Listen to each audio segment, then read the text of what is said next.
இது நம்ம கிச்சன்ல நம்ம என்ன பண்ண போறோம்னா இன்னைக்கு பரங்கிக்காய் கறி பண்ண போறோம். சிவப்பு பரங்கிக்காய், சிவப்பு பூசணி. இது கல்யாண பூசணின்னு கூட சொல்லுவான். இப்ப என்னன்னா அடுப்புல 2 முட்டை எண்ணெய் விட்டுருக்கோம்.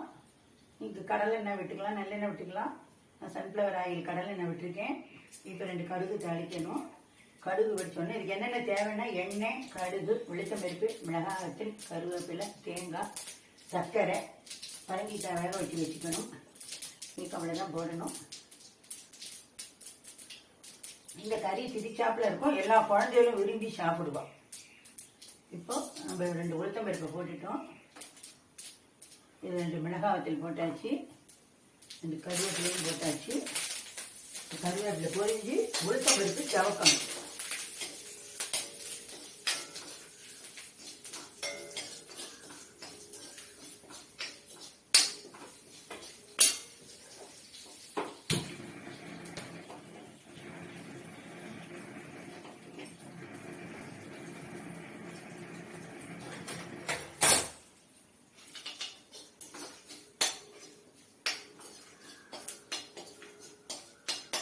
இந்த பரங்கிக்காய், கல்யாண பரங்கிக்காய், சிவப்பு பரங்கிக்காய் கறிக்கு கூட இதில் நான் வெறும் தேங்காய் தான் போட்டிருக்கேன்.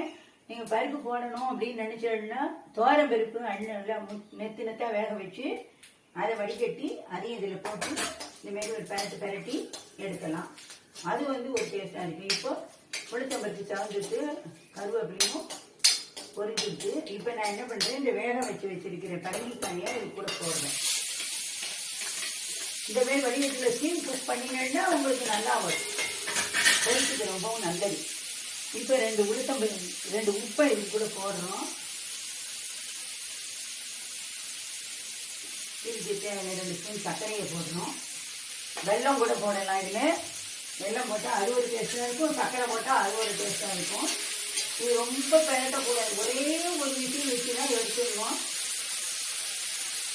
இப்போ இதுக்கு என்ன பண்ணுறோம்னா நம்ம தேங்காய் போடணும்.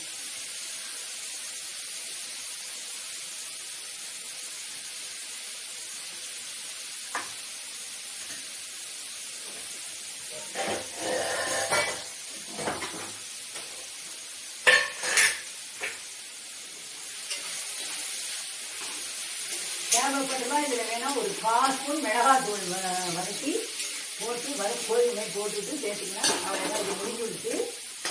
ஸ்டீம் குக் பண்ணி சமைச்சேன்னா சத்து வெளியில் போகாமல் இருக்கும், உங்கள் வேலை சுலபமாயிடும்.